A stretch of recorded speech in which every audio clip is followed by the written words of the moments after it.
As mentioned in an earlier video, I find Supabase a very fascinating platform for a side project. Other than databases and authentication, Supabase also lets you write serverless functions in the cloud. Furthermore, you also have an option to use a storage bucket to store assets like images and files on the platform. For example, let's say I have a simple Supabase Edge function, and then in my payload I give it a name. For example, let's say Supabase, and then I click on send. So as soon as I get a response, it should post a simple image into my Supabase storage bucket. So since I've now posted a request here, I should expect an image being posted into my storage bucket like so. So let's get started. For example, in your projects folder, I'll create another repository. Let's call it Supabase Edge tutorial here. Then I'll type npx Supabase init. So I want to initialize my Supabase project. Let's do yes. So one thing you want to remember is that Supabase uses Deno for Edge function, and then let's open it in VS Code. Now that you're in VS Code, let's check our extension settings. So extensions.json, we might need to run Supabase locally. So for running Supabase locally, you need Docker, and for developing an Edge function, you need Deno in our system. Let's now create a function. To do that, you go npx Supabase function. So I want to create a new function, so new, and then the name of my function. Let's call it create thumbnail. So create thumbnail. So within your VS Code folder, notice that we now have a functions directory. Within functions directory, I have another folder called create thumbnail. So Supabase has already auto-generated some code for us. Let's try running it. But first, we have to start the server. To start the server, you write npx Supabase start. So then this will run a local instance of Supabase on your local machine. Now that Supabase has already been started, let's see if Supabase is running. So on studio URL, let's click on it and see if my browser opens. So on my local machine, notice that now I have Supabase running. Let's now write some code to connect to our Supabase bucket and then create a thumbnail. Within your directory, create a new file, and then let's call it insert into bucket.tsx.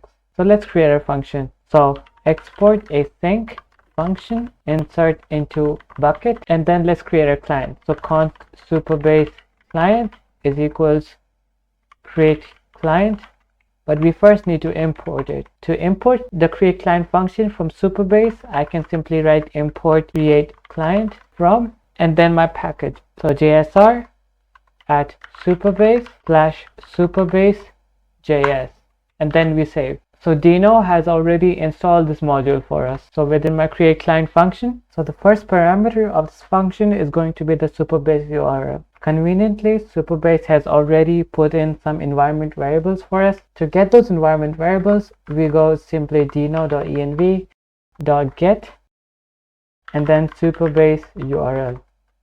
If it doesn't exist, we can enter an empty string. The next parameter is the anon key.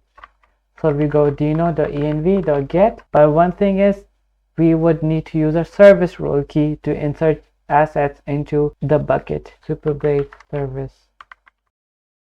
I'm doing this because according to Supabase's own documentation, to insert stuff from an Edge function into a bucket, I would require a Supabase service role key. Now let's move on. Let's now create our image template. So I can simply go const generated image, which will be of type new image response. So of course, as usual, I would have to import my image response type. So I simply go up and then import image response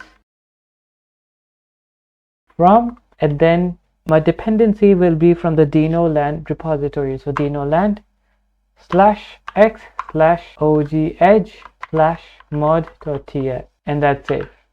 Let's now move on to creating our image. So div, and then of course, according to an error, we now need to import React.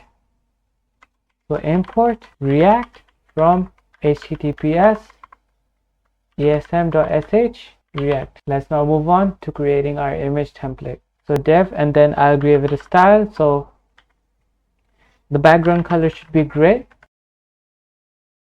Let's give it a height and width. So height should be 1920, the width should be 1080, or let's move it around. So 1080 here and 1920 as the width. And then I'll give it a display of flex. So within my image, I want to display a piece of text. So h1, and then within my h1, I should have text. I placed it in the wrong place, so let me shift it here. The text will be a parameter, so let me go up and then enter text as my string. I would also want to increase the size of this h1, so I simply go style and then font size. Let's set it to 80 pixels. And then my next parameter should be the height and width of the image. So my options will be width of 1920. The height should be 1080.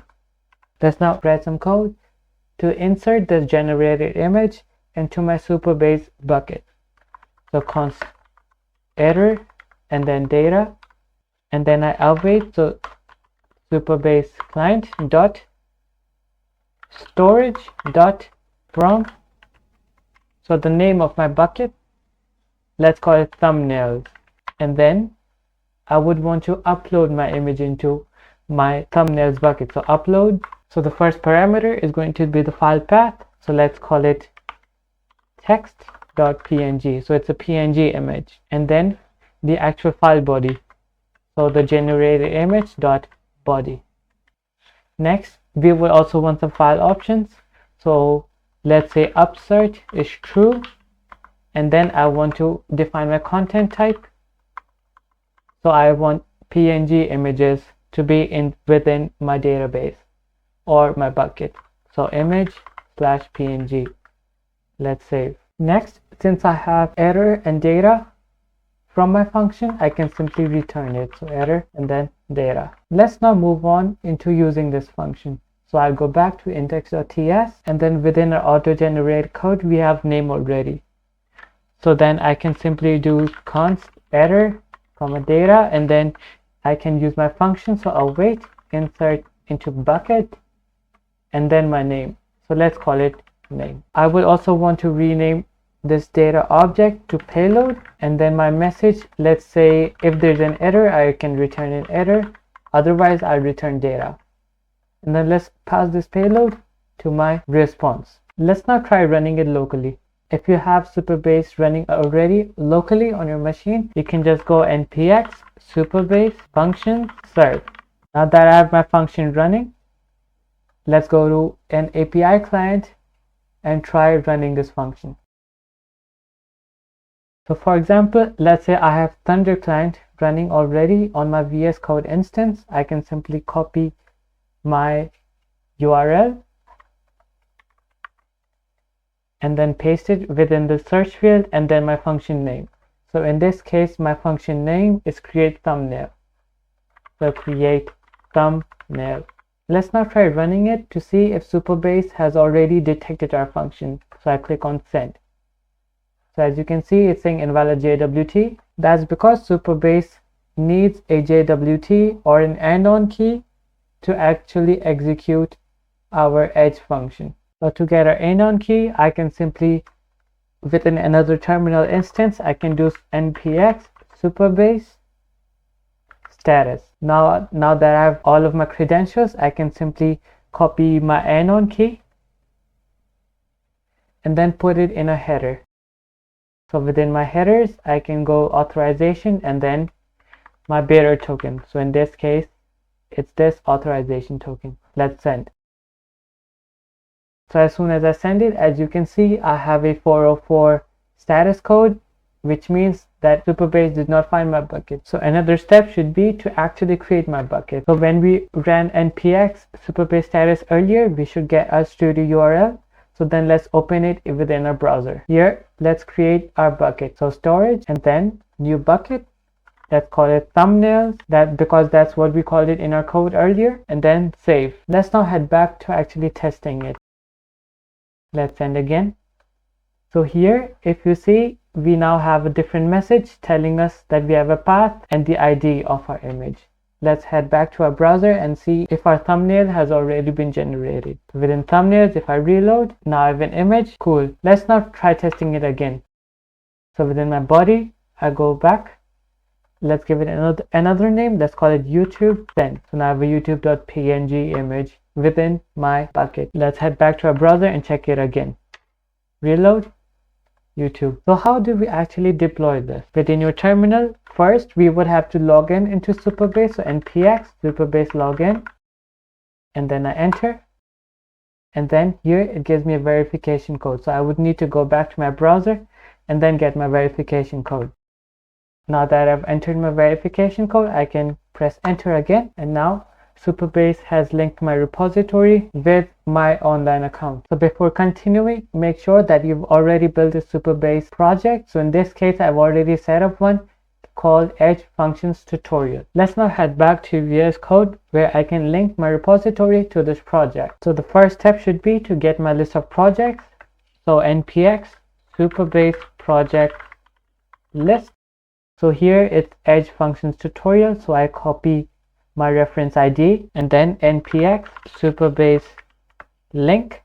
So I want to link my project with this local repository -- project ref and then my reference ID. Press enter. I'll leave it blank for now. Now that my project has been linked, I can simply deploy it by npx Supabase functions deploy. So according to Supabase, it has already been deployed. Let's head back to our browser and then our dashboard and see if our function shows up there. So within my browser, I'll go back to Edge function. Now I'm not sure why it's being duplicated here. We can see that create thumbnail function has been deployed. Let's now try using this function. So I'll copy the URL and then I put it into my API client, and maybe we'll try running it. I get an invalid JWT error, but that's expected. So I would need to go back to project settings, data API, and then here I would need to copy my anon key. Let's head back to VS Code. So within headers, I need to enter my bearer token from my Supabase project. Let's try running it again. So we get a 404, which means we need to create a bucket within my hosted project. So storage, and then I create a new bucket. Let's call it thumbnails, just like before. Save. Let's try testing our code once again. So I click on send, and then now I have a 200 status, which says that my image has now been inserted into the bucket. Let's head back to the browser. So I go to storage. I can reload. Let's wait for this image to load. Great. So Supabase has successfully deployed our function for us, and our function could successfully insert images into storage. And yeah, I think that's it for Edge functions and bucket. That's it for today. So if you have any questions, please let me know. Till then, bye bye.